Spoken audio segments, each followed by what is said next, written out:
అందరికీ నమస్కారం. నేను మీ రాజా సింగ్. నిన్న ఒక వార్త వచ్చింది నా దగ్గర. అన్న, మా చెల్లె లవ్ జిహాదీయోడు తీసుకొని వెళ్ళిపోయింది అన్న, ఏం చేయాలని నాకు ఒక క్వశ్చన్ అడిగాడు.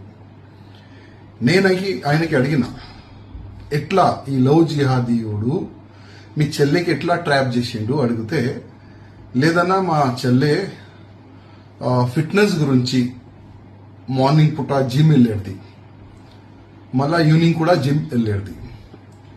అక్కడ ఆ జిమ్ కోచ్ ఉంటారు కదా, జిమ్ కోచ్ ఉంటారు, ఆయన ట్రాప్ చేసిండన్నా, ఆయన తీసుకొని వెళ్ళిపోయిండన్నా అని మన హిందూ కార్యకర్త ఈ విధంగా నాకు ఒక మెసేజ్ ఇచ్చిండు.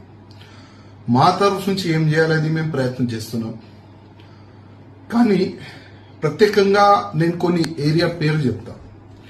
ఎల్బీ నగర్ కానీ, కొత్తపేట కానీ, దిల్సుఖ్ నగర్ కానీ, హయత్ నగర్ కానీ, సరౌండింగ్ ఆ ఏరియాలో, మన ఉప్పల్ కానీ, ఇక్కడున్న హిందూ కార్యకర్తలకి నేను దండం పెట్టి రిక్వెస్ట్ చేస్తున్నా. మన అక్క చెల్లెలు ఒకవేళ ఫిట్నెస్ గురించి జిమ్ వెళ్తే, ఆ జిమ్ లో ఒకవేళ హిందూ కోచ్ ఉంటేనే పంపియండి, వేరే కోచ్ ఉంటే పంపించకండి.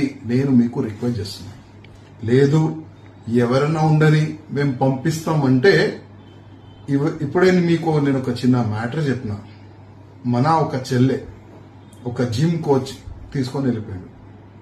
మళ్ళా ఆ సంఘటన మీ ఫ్యామిలీలో కూడా జరగవచ్చు. అందుకోసం నేను ప్రత్యేకంగా మా హిందూ కార్యకర్తలకి దండం పెట్టి రిక్వెస్ట్ చేస్తున్నా, కొద్ది జాగ్రత్త. ఎందుకంటే ఇది ఒక పెద్ద కుట్ర. యావత్ భారతదేశంలో ఈ కుట్ర నడుస్తుంది. మన హిందూ అమ్మాయిలకి టార్గెట్ చేస్తున్నారు. జాగ్రత్త హిందువులారా, జాగ్రత్తగా ఉండండి. భారత్ మాతకి జై, జై శ్రీరామ్.